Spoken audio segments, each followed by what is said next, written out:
Chers auditeurs, vous êtes à l'écoute des messages de la bonne nouvelle de Jésus transmis à travers les prédications de l'Église adventiste du 7e jour, Église africaine francophone de Bruxelles.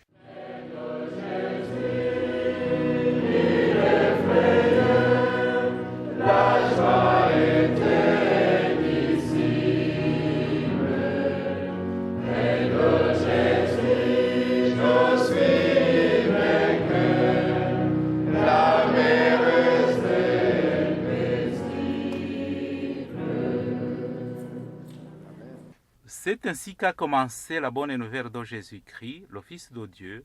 C'est là ce qui est écrit dans le livre du prophète Ésaïe. J'enverrai mon messager devant toi, il te préparera le chemin. On entend la voix de quelqu'un qui crie dans le désert. Préparez le chemin pour le Seigneur, faites-lui des sentiers droits. Marc chapitre 1, verset 1 à 3. Itangiro ry'ubutumwa bwiza bwa Yesu Kristo, umwana w'Imana. Nk'uko byanditswe n'umuhanuzi Yesaya, ngo nuko ndenda gutuma integuza yanjye mbere yawe, izatunganya inzira yawe. Ijwi ry'urangurira mu butayu, ati nimutunganye inzira z'Uwiteka, mugorore inzira ze. Mariko igice cya mbere, umurongo wa mbere kugeza ku wa 3.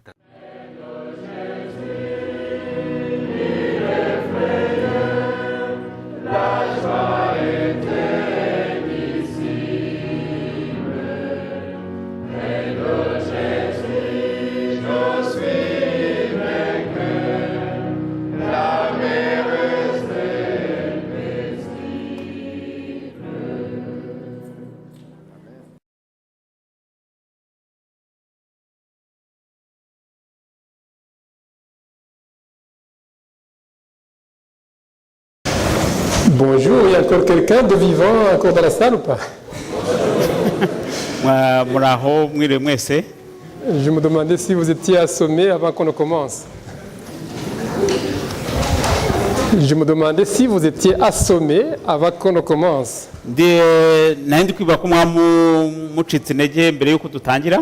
C'est vrai qu'il fait chaud,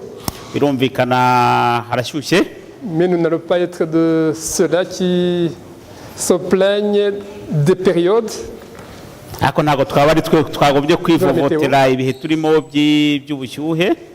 on a du soleil en Belgique, on ne peut qu'être joyeux et béni.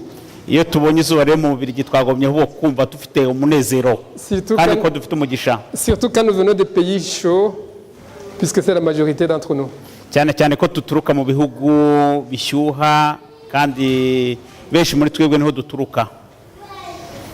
Je bénis Dieu puisqu'il me donne encore l'occasion de me retrouver devant vous. Et tout à l'heure, Edouard m'a rappelé une chose merveilleuse. Premier ancien.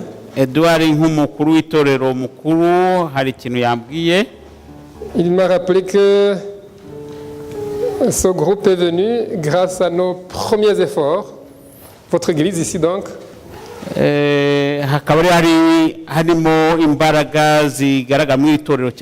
L'origine de cette église, c'est vrai, nous avons commencé dans les années 90.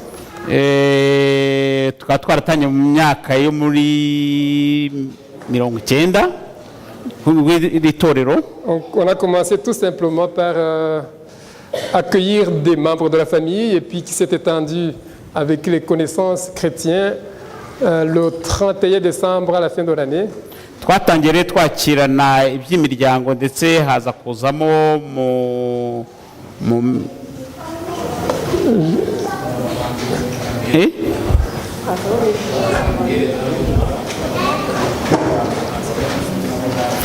hatangiye hakirwa abantu b'umuryango hanyuma hakajya hazamo inshuti n'abavandimwe. Et tout doucement, le groupe qui se réunissait les vendredis soirs pour commencer le sabbat. hanyuma haza kubonekaho igice cyatangiraga isabato kuwa nyuma y'isabato ndetse no kuranya isabato. Je ne me rappelle plus à quel nombre nous étions, mais c'était pas comme vous êtes maintenant. Ntabwo nibuka neza umubare twanganaga ariko uko biri kose twari muri benshi kuruta uko twari turi icyo gihe. Donc Edouard m'a dit que si nous avions opté pour consommer du Carlsberg, vous n'allez pas devenir ce que vous êtes maintenant. iyo rero hataza kubaho haragiye ibikorwa Si nous avions opté pour consommer la bière, car c'est une iyo marque de haza bière, kuba hatarakozwe ibindi bikorwa ahubwo hakabaho kunywa inzoga gusa ntabwo tuba tugeze aho tugeze ubu. donc le futur a commencé dans les années 90. ahazaza rero hatangiye mu myaka ya 90 Et maintenant, vous êtes ce que vous êtes maintenant. none dore ubu ngubu muri uko mungana gutya Gloire à Dieu. dushimira imana. Et ici, le concept du futur, c'est un concept très intéressant que nous devrions avoir dans nos pensées de tous les jours. gutekereza ahazaza rero ni ikintu cyagombye kuba muri twebwe cyo gutekereza nyine ahazaza hacu, C'est ainsi que, surtout pour les jeunes, cyane cyane ku rubyiruko rwacu, les actes qui sont posés maintenant déterminent ce que vous allez devenir dans le futur. uko muhagaze uku nguku rero niko kuzerekana uko muzabaho mu gihe kizaza. Autrement dit, si tu es sur la bonne direction, il est certain que tu arriveras à la bonne destination. cyane cyane niba uri ushinga ikirenge cyawe aho kigomba kuba kiri niho hazakugeza aho uzagera mu gihe kizaza. Et comme vous avez une église qui a des projets, nk'uko mufite rero itorero rifite imishinga, je suis persuadé que les actes que vous posez aussi maintenant vont déterminer ce que l'église va devenir demain ou après-demain, ou dans le futur. ndizera rero ko uko muhagaze ariko bizatuma itorero rizarushaho gukomera mu gihe kizaza. Et pour ça, je vous ai préparé une méditation qui va aller dans ce sens. niyo mpamvu nateguye n'icyigisho kijyana kijya muri ubwo buryo, muri icyo cyerekezo, Parce que votre futur dépendra de comment vous allez inviter Dieu dans votre vie. kuko uko muzabaho niko uko muzabaho kuzaterwa n'uburyo ki murushaho guhamagara Imana no kubana n'Imana. Dieu, quand il a créé Adam et Ève, ubwo Imana yaremaga Adamu na Eva, il les a placés dans le jardin d'Éden. yabashyize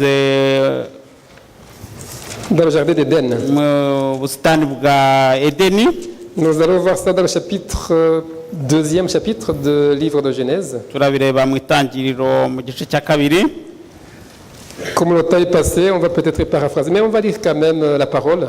ubwo igihe kiri kugenda turagerageza kwihuta dusoma imirongo imwe n'imwe. Dans le chapitre 2, la 4e verset, mais la partie B, dans ma Bible, c'est intitulé Le jardin d'Éden. iyo usomye hariya mu gice cya kabiri umurongo wa 4 hatubwira iby'ubusitani bwo muri Edeni. Donc, quand le Seigneur Dieu fit la terre et le ciel, il n'y avait encore aucun buisson sur la terre et aucune herbe n'avait encore germé, car le Seigneur Dieu n'avait pas encore envoyé la pluie sur la terre et il n'y avait pas d'êtres humains pour cultiver le sol. Seule une sorte de source jaillissait de la terre et arrosait la surface du sol. Le Seigneur Dieu prit de la poussière du sol et en façonna un être humain. Puis il insuffla dans les narines le souffle de la vie. C'était la création de l'homme.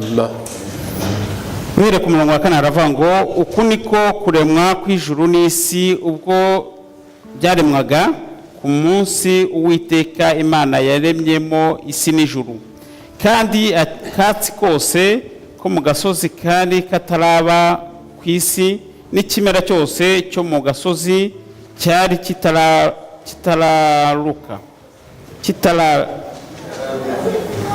kitararuka, kuko Uwiteka Imana yari itaravuba imvura ku isi, kandi nta muntu wariho wo guhinga ubutaka, ariko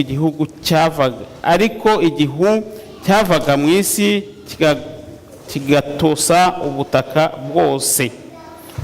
Uwiteka Imana irema umuntu mu mukungugu wo hasi, imuhumekera mu mazuru umwuka w'ubugingo, umuntu ahinduka ubugingo buzima.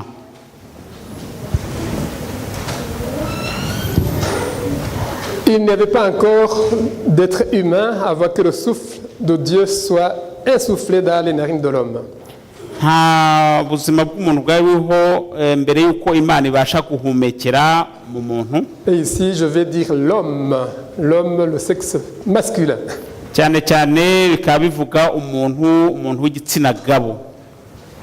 Autrement dit, l'homme a été créé d'abord seul, il a mis dans le jardin d'Éden, et Dieu était là, avec l'homme.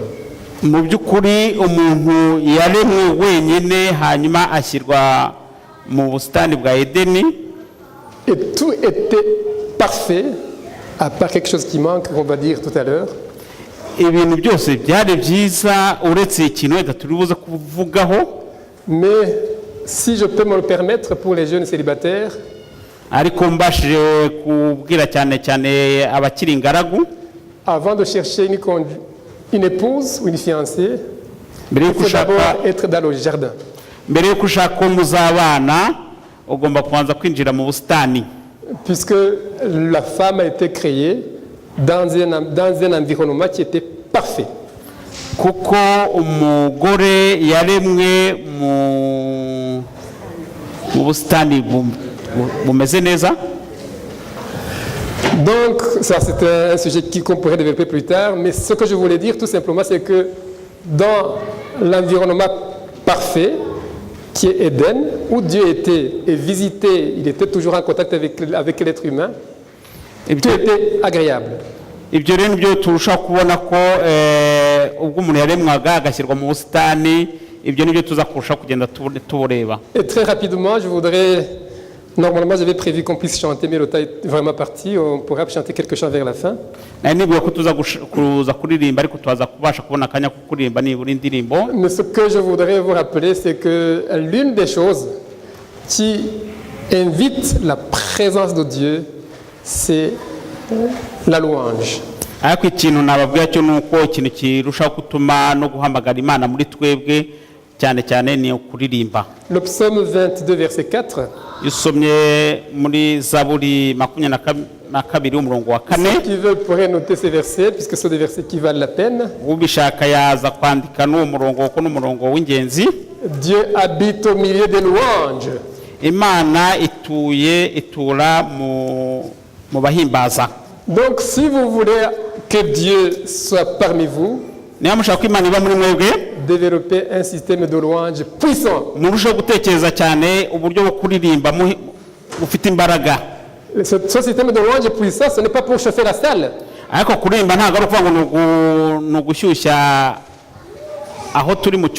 Mais c'est pour inviter Dieu à venir siéger là où vous êtes. Et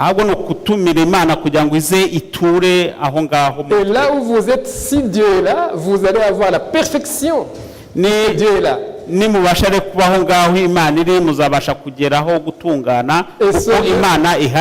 Et ce lieu, vous pouvez l'avoir partout où vous êtes. Depuis un certain temps, je crois que je vis avec Dieu. Dans ma voiture, je suis avec Dieu. C'est le louange qui est là. Sur le travail, je mets des fois la musique, pour ne pas dire souvent, et Dieu est avec moi. Même dans la toilette, Dieu est avec moi.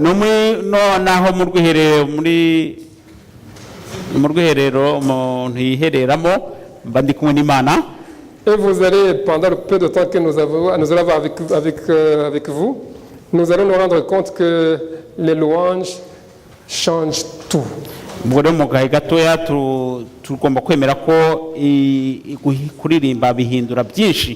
Premier élément, le louange change l'environnement.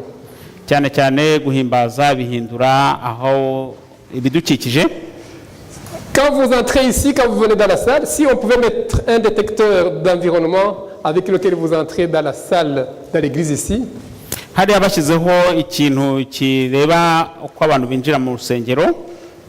y aurait quelqu'un pourrait entrer, un peu de dépression, ça sonne. icyo gihe rero umuntu aramutse yinjiyemo afitanye ibibazo runaka icyo cyuma cyabasha Problème de finances, kuvuza urusaku factures impayées, harimo ibibazo bijyanye n'amafagitire atishyurwa crédits difficiles à rembourser, amadeni atishyurwa yo kwishyura problème de logement, ibibazo by'aho gutura des loyers, ibibazo byo gukodesha des blessures entre frères et sœurs, kubabazanya hagati y'abavandimwe bashiki bacu na bene data. Et si nous pouvions nous rendre compte de tout ça, quand des personnes entrent, je crois que nous devrions changer notre façon et de prêcher et de louer Dieu. ubwo rero turamutse dutekereje ko icyo cyuma gishobora kuba kibona ibyo byose twagombye guhinduka tukabasha kwegera Imana cyane cyane. Et ce qu'on sait, c'est que quand vous entrez ici et quand vous louez, l'environnement va changer complètement. Iyo rero mwinjiye hano mugahimbaza Imana mukaririmba ibyo byose birahinduka bidukikije. Quelqu'un disait que c'est souvent beaucoup plus agréable à la sortie qu'à l'entrée de l'église. Umwegizi avuga ati bibaho biranashimisha iyo umuntu asohotse kuruta uko yari yinjiye mu rusengero. Parce que justement, quand on entre à l'église, on entre avec tous ces problèmes. Kuko iyo umuntu yinjiye mu rusengero yinjirana ibibazo. Et si on a eu le temps de louer le Seigneur, ariko yabonye umwanya wo guhimbaza Imana, la présence de Dieu change tout. Ubuntu bw'Imana, kuboneka kw'Imana bihindura byinshi. Il change votre environnement, il change les circonstances aussi. Ihindura ibyo byose bigukikije, igahindura n'ibyo urimo. Et nous devons connaître que la façon dont Dieu travaille, c'est une façon tout à fait illogique. Hanyuma tugomba kwemera ko mu buryo Imana ikora ni uburyo budasanzwe utabasha gusobanura. Illogique, mais qui marche. Ariko ni uburyo budasobanurwa ariko bubaho. Rappelez-vous quand Dieu demanda à Noé de construire l'arche de Noé. Mwibuke igihe Imana ibwira Nowa ngo yubake inkuge. Il n'était pas au bord de la mer. Nta nubwo yari hafi y'inyanja. Rappelez-vous de la bataille de 7 jours pour Jéricho. Mwibuke intambara y'iminsi 7 mu Yeriko. David et Goliath. Mwibuke Dawidi na Goliyati. Le choix des apôtres, tout ça c'est illogique. Uko Yesu yahisemo intumwa, ibyo byose ni ibintu bidasobanutse. Mais ça marche. Ariko birakorwa. Ça marche. Birakorwa. Si on est cartésien au niveau européen, tout 1 plus 2 égale 3, on ne peut pas s'imaginer que Dieu allait choisir les pécheurs, les gens qui n'étaient pas qualifiés, mais qui ont quand même bouleversé le monde. Tugiye mu mibare rero ntago twabasha kubisobanura ko umuntu yabona ibyakozwe ariko ntiyabasha kubisobanura. Quand on changement de circonstances, ariko yihinduye imitekerereze. S'il y a une chose que je connais, que vous connaissez vous aussi, c'est que les circonstances changent et ça change souvent. Niba ari ikintu nzikanye neza nuko hari ibintu bihinduka kandi birahinduka kenshi. Aujourd'hui, par exemple, tu peux venir ici en état joyeux.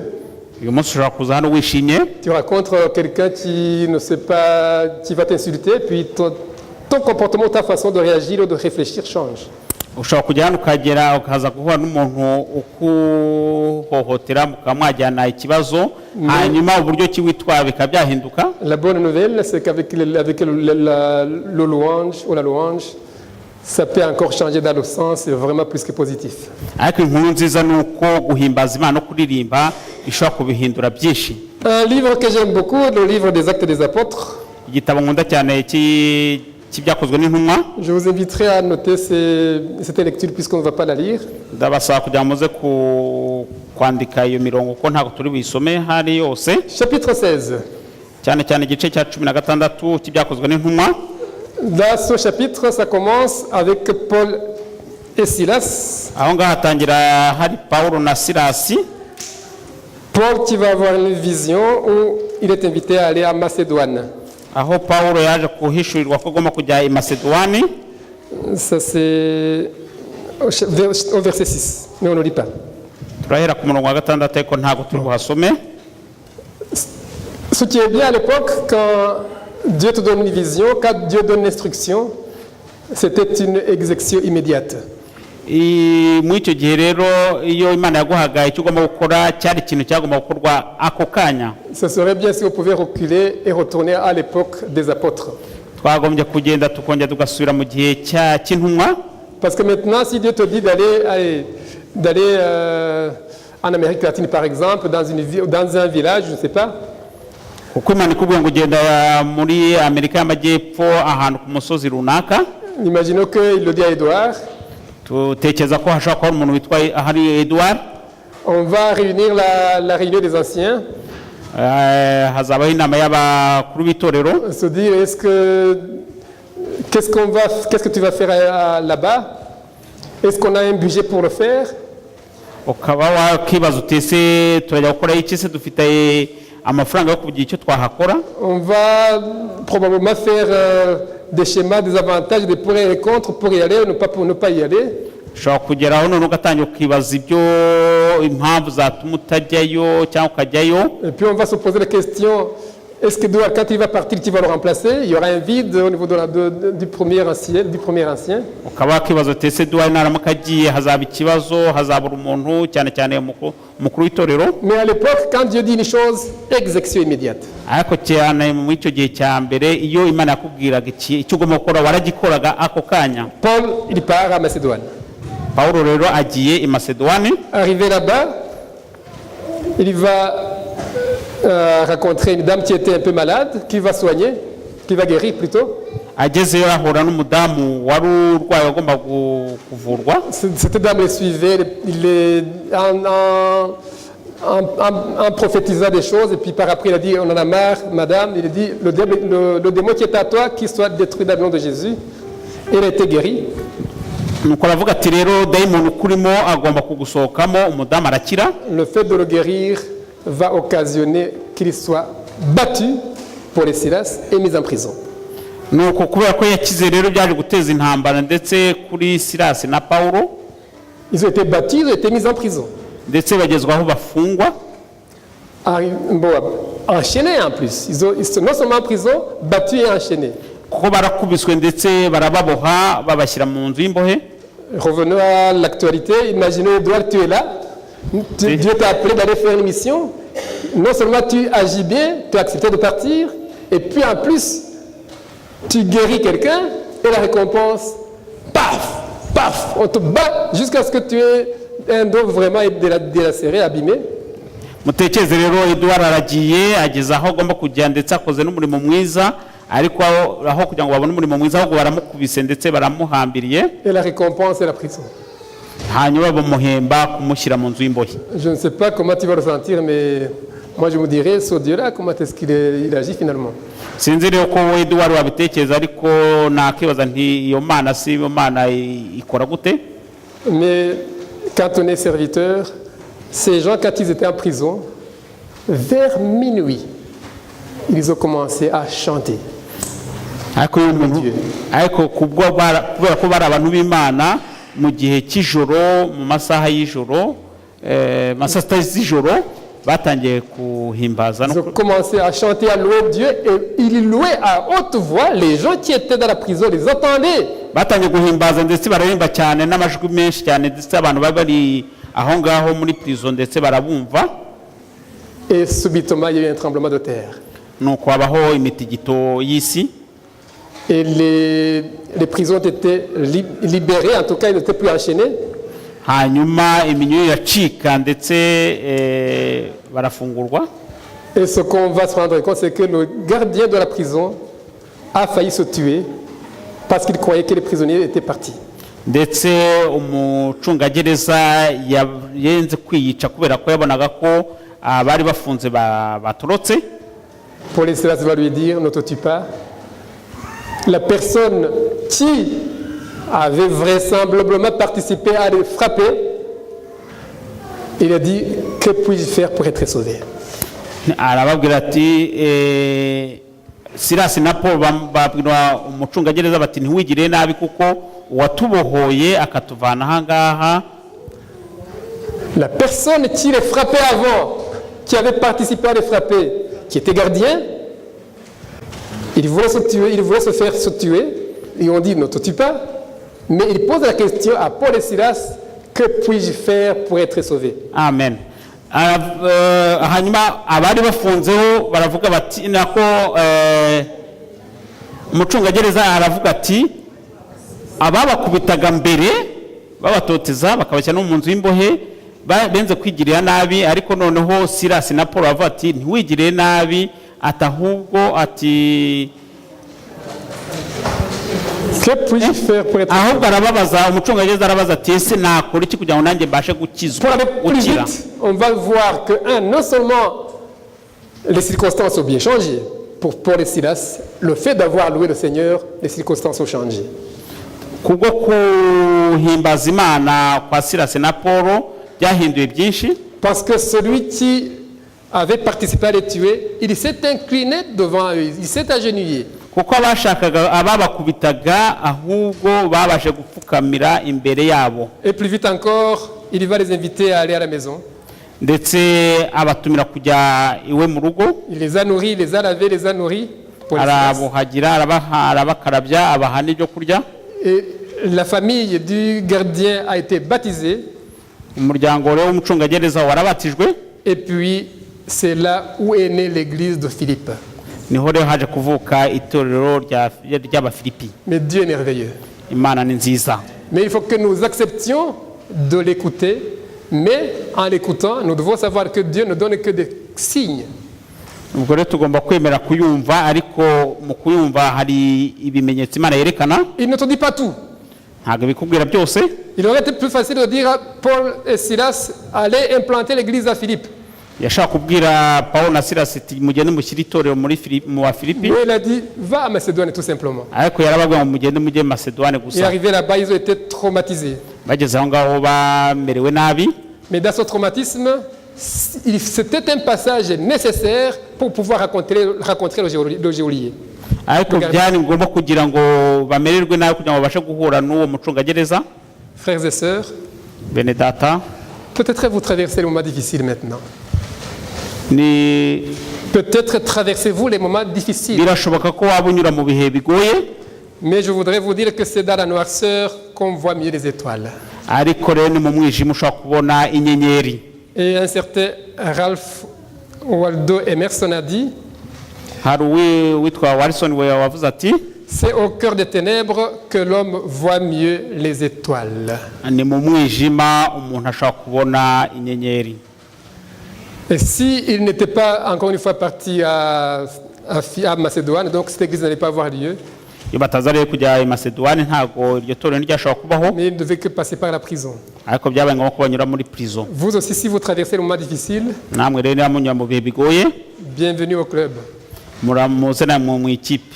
Je suis sûr que Dieu est en train de préparer quelque chose à travers ces moments-là. Ndizera ko Imana iri gutegura icyo kintu. Il faut tout simplement lui aho ngaho. rester confiant. Niyo mpamvu tugomba kuyizera.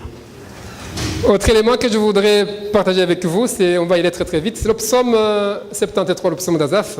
Ahandi tugomba kongera gufatanya ni muri Zaburi ya 73. Ce psaume vous a été lu, Ni Zaburi yasomwe n'uriya musore Élisée. mais avant de le dire, je voudrais vous rappeler que quand vous arrivez ici, Ariko ndashaka kugira ngo mbibutse iyo mugeze hano, chacun vient avec ce qu'il est, umuntu wese azi uko ari avec son cœur, n'umutima we, et personne ne sait ce qu'il y a dans votre cœur, ndetse umuntu wundi ntabwo ashobora kumenya iki mu mutima wawe, excepté Dieu.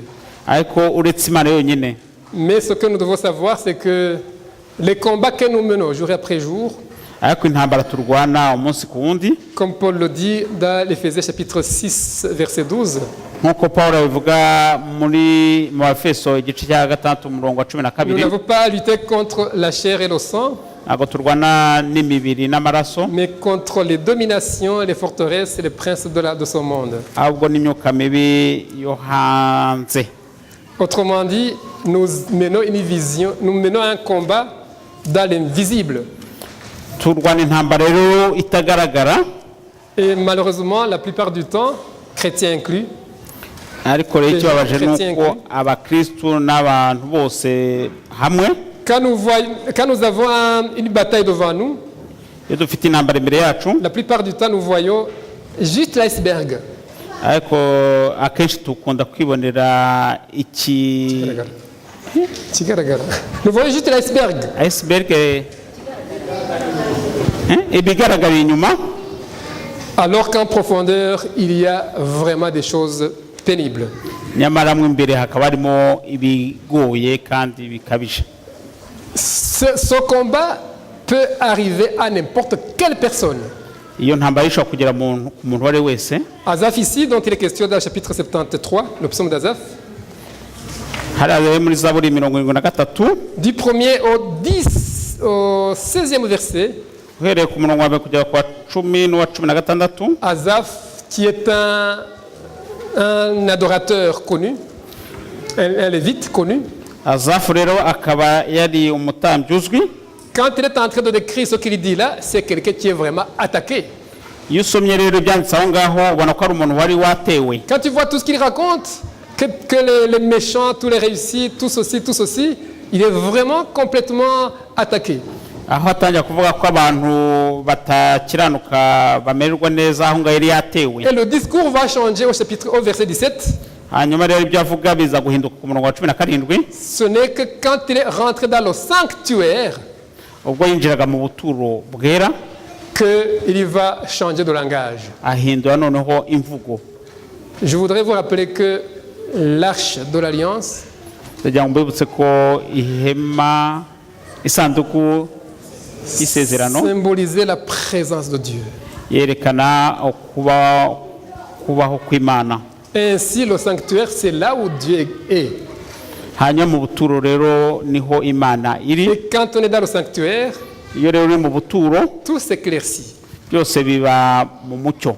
Et quand vous voyez la suite de ce verset, on voit qu'il est complètement changé. Le discours change complètement.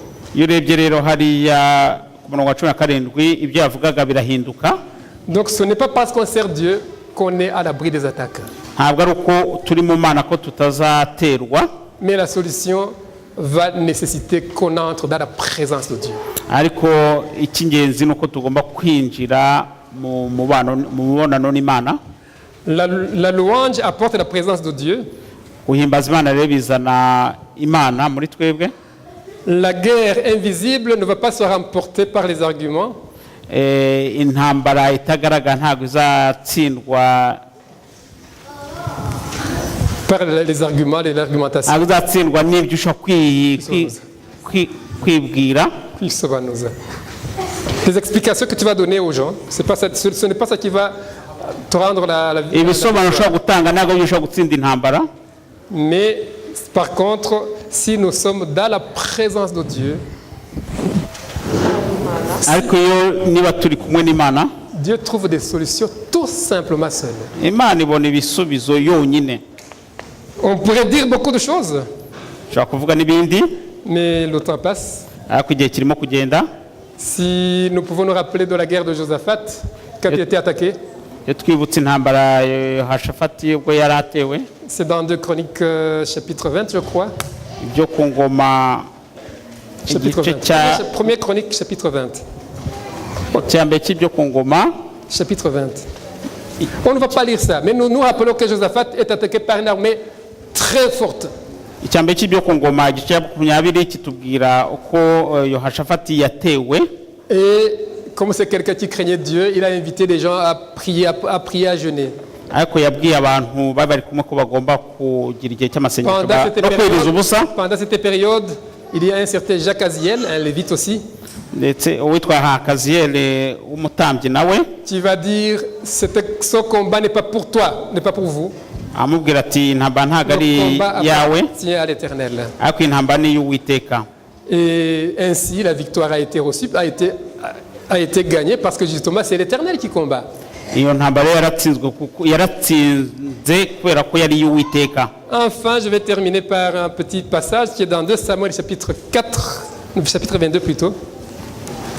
2 Samuel.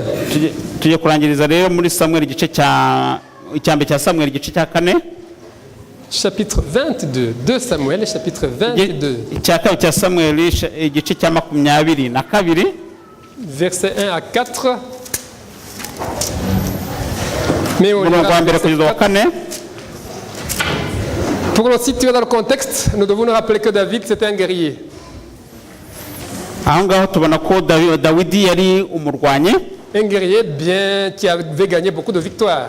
wari waratsinze intambara nyinshi. Donc, il connaissait qu'il pouvait vraiment gagner plein de victoires. yari azi ko ashobora gutsinda intambara nyinshi. Et ici, il va dire, je m'écris, loué soit l'Éternel, et je suis délivré de tous mes ennemis. ariko aravuga Verset ati 4. umurongo wa 4 haravuga ngo Je m'écris, loué soit l'Éternel, et je suis délivré de tous mes ennemis. ndambaza uwiteka ukwiriye gushimwa niko nzakizwa abanzi banjye. Ça, pour quelqu'un qui ne connaît pas Dieu, c'est de la folie. ku muntu utazi imana ni ubusazi. Je m'écris, loué soit l'Éternel, et je suis délivré de tous mes ennemis. ndahimbaza imana kandi Je suis délivré de tous mes ennemis. kandi ndakizwa abanzi banjye. C'est vraiment, c'est illogique. ni ibintu bidasobanutse.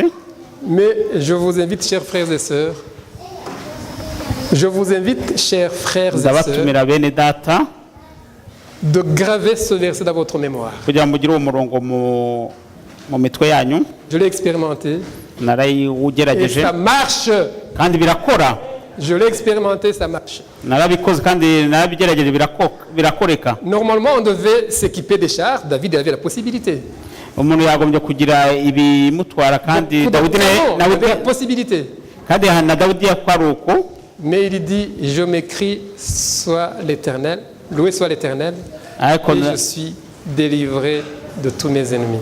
ariko aravuga dawidi ati njyewe ati nagiye imbere y'imana kandi nakijijwe abanzi banjye. Autrement dit, je vous invite à développer un système de louange. ndabasaba rero kugira ngo namwige uburyo ki bwo guhimbaza imana Et vous allez voir, kandi muzareba Dieu va habiter autour de vous. imana izabana namwe. Et quand Dieu est autour de vous, imana ubwo izaba iri kumwe namwe c'est lui qui va se battre. niyo izirwanirira. Tout se trouve dans l'invisible, on ne contrôle pas tout. ntibiri ahantu hatagaragara ariko ibona byose. Mais si nous voulons gagner vraiment les batailles, ariko niba dushaka gutsinda intambara il faut absolument que nous apprenions non seulement à prier comme vous avez créé des groupes de prière, tugomba kwiga gusenga nk'uko mugiye gutekereza umutwe wo gusenga, mais surtout à inviter Dieu pour qu'il soit en vous et dans vous et autour de vous. ariko cyane cyane mugomba gutumira imana ikaba muri mwebwe ikaba no hafi yanyu. Et vous allez voir comment les choses vont changer. kandi muzarushaho kubona uko ibintu bizagenda bihindagurika. Je suis persuadé que si vous faites ça, si vous développez ça, non seulement à l'église, dans vos foyers, individuellement, ni uretse no kubikorera mu rusengero gusa ahubwo no kubikorera mu ngo zanyu no ku giti cya buri wese. le futur de l'église, de chaque personne, des foyers, va devenir autre chose. ubuzima bw'itorero, ubuzima bw'ingo zacu buzaba ukundi. Je voudrais quand même vous inviter à chanter deux ou trois chants. Ngiye kubasaba rero kugira ngo habeho umwanya wo kuririmba indirimbo nibura imwe cyangwa eshatu. Dans ce système justement de louer le Seigneur. Nk'ubwo buryo kugira ngo duhimbaze Imana. Ce n'est que de cette façon-là que le Seigneur peut venir siéger au milieu de nous. Ni muri ubwo buryo rero Imana izaza gutura muri twebwe. Et s'il habite au milieu de nous, il va changer les circonstances. Kandi nitura muri twebwe izahindura byinshi. Il va changer tous les soucis que nous avons. Izahindura ibyifuzo tugira. Nous allons quitter ici en étant transformés. Kandi turava hano duhindutse. Je vous inviterai à chanter le 301, entre tes mains, j'abandonne. Conduis-moi dans sa présence et vers toi, Seigneur. Turarimba rero indirimbo ya 301.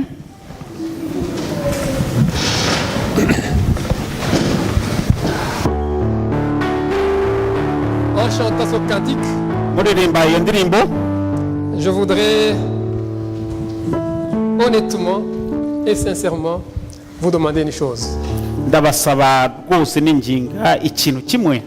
Non seulement à penser à ces paroles, atari ugutekereza gusa kwayo magambo, non seulement à penser à ces paroles, mais aussi dutekereza cyane kwayo magambo, les mettre en pratique.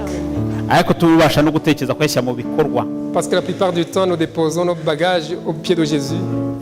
kuko kenshi dushyira imitwaro yacu ku birenge bya yesu et nous les reprenons très vite. tukongera tukayitwara mw'ako kanya. Essayons vraiment de déposer tout ça sincèrement au pied de Jésus. mugerageze iyi mitwaro itugoye tuyishyire ku birenge bya yesu Et vous allez voir la différence. kandi muzabona itandukaniro. Entre tes mains, j'abandonne. mu maboko yawe ndaguha ibyanjye byose. Sentez-vous libre, debout, assis, mais ce que je réclame, c'est que vous élevez vos voix. Dieu vous a donné les voix, utilisez-les pour sa gloire. mwumva uko mumeze kose mwahaguruka mwakicaye ko muhimbaze.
Justement, nous allons continuer en chantant le cantique « Conduis-moi dans ta présence ». turakomeza tuhimbaza imana mu ndirimbo unyobore mwami. C'est un cantique qui a été composé par Dan Luiten. ni indirimbo yahimbwe n'uwitwa Dan Liken. Je ne sais pas si vous le connaissez, sinzi niba muzi, mais il y a des belles paroles. ariko harimo amagambo meza parce que justement, il nous invite à être conduits dans la présence de Dieu. kuko araduhamagara kugira ngo tubashe kugendera mu nzira y'Uwiteka.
Je vous inviterai à chanter ce cantique régulièrement puisque c'est vraiment un beau cantique. nzabingingira kugira ngo iyo ndirimbo muzabashe kujya muyiririmba. Ni indirimbo nziza, Ça nous invite à être dans la présence de Dieu. kuduhamagarira kugira ngo tubashe kubana Et on va n'Imana. clôturer, terminer avec le 187 que vous connaissez bien. Mu kurangiza reka turangirishe 180 muzi, 187. 187.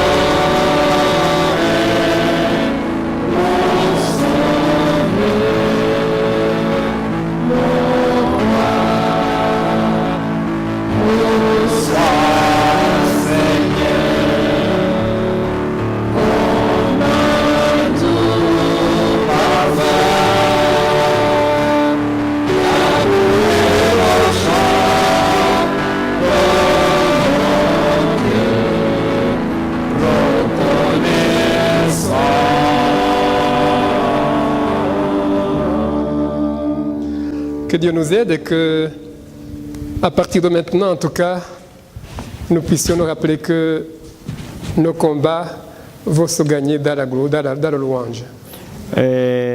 dukomeze rero tugire kwizera ko intambara zacu zizatsindwa mu gihe tuzaduhimbaza Imana mu Parce que ndirimbo. quand nous le louons, sa présence va nous entourer. Igihe cyo tuzaduhimbaza indirimbo mu ndirimbo, Imana izaba iri kumwe natwe. Et les circonstances ou les mauvais ou les épreuves ou les difficultés que nous traversons Ibigeragezo byose duhura nabyo ne seront plus les nôtres ntabwo bizaba bikiri ibyacu, parce que c'est lui qui va se battre pour nous. ahubwo niyo izirwanirira. Que Dieu vous bénisse. Imana iba umugisha. Père, que les circonstances, l'environnement avec lequel vous êtes entré n'est plus le même.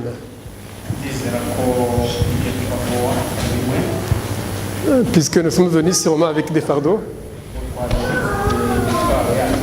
Mais je suis persuadé que la présence de Dieu a dû changer quelque chose en vous.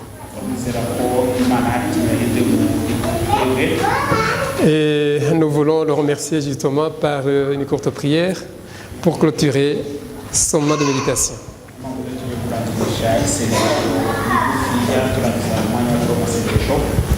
Père éternel, nous voulons te dire vraiment merci. turashaka kubwira ngo urakoze.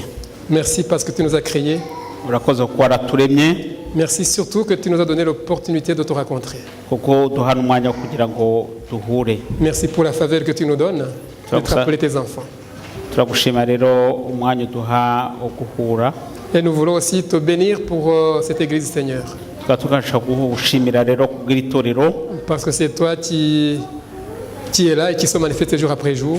kuko ni wowe buri munsi wigaragaza. Et nous voulons, Père éternel, te confier chaque personne ici présente, tukaba rero dushaka kugira ngo tukwereke buri muntu wese uri aha ngaha, en fait qu'elle ne se sente pas seulement comme quelqu'un qui vient à l'église, kugira ngo ataba gusa umuntu uza mu rusengero, mais qui se sentent interpellés pour être à ton service. ahubwo aba ari umuntu uhamagarirwa kumva agomba kujya mu murimo wawe. Père, tu nous as amenés dans ce pays. Mana watuzaye muri iki gihugu, Tu as accepté que nous soyons des résidents. kandi washimye ko tubasha kukibamo nk'abagituyemo, Et ta parole nous dit de prier pour le pays qui nous accueille, kandi ijambo ryawe rituvuga ko tugomba gusengera igihugu kitwakira, parce que notre bonheur en dépend. kuko umunezero wacu uzaterwa nacyo. Nous voulons prier pour ce pays, Seigneur. Niyo mpamvu dusengera iki gihugu Mana, Nous voulons prier pour les autorités. turasengera abategetsi Mana, Nous voulons te demander de changer les circonstances, turakwenya kugira ngo uhindure ibintu n'ibindi, afin que nous puissions vraiment avoir la liberté de te servir kugira ngo habashe kubonekaho umutekano wo kugukorera, et surtout nous préparer pour que nous puissions être réellement à ton service comme tu le souhaites, Seigneur. cyane cyane kugira ngo tubashe kujya mu murimo wawe nk'uko ubyifuza. Nous voulons te demander aussi de continuer à nous visiter. turakwenya kugira ngo ukomeze ujye utugenderera. Merci pour la parole. Urakoze kubw'ijambo ryawe, Et nous voulons surtout te demander de nous aider à la mettre en pratique, tukaba tugusaba kugira ngo duhe kurishyira mu bikorwa, afin que partout où nous sommes, Seigneur, kugira ngo aho tuzaba turi hose Mana, nous puissions t'inviter à être autour de nous, parmi nous et surtout à nous utiliser. tuzabasha kugutumira kugira ngo ube uri kumwe natwe iruhande rwacu kandi ubashe kudukoresha. Ce n'est que de cette façon-là que toutes les circonstances difficiles qui vont nous arriver seront résolues par toi-même. Nk'ubwo buryo rero ibigeragezo byose tuzahura nabyo byose cyangwa ibyo tuzahura nabyo byose uzabasha kubibonera igisubizo. Merci d'être au combat pour nous Urakoze kuba uturwanirira, et merci pour les victoires que tu remportes. kandi tukagushimira ku gutsinda ugira Mana. C'est dans le nom de Jésus que nous te prions. Amen. Mu izina rya Yesu tugusenze, amen.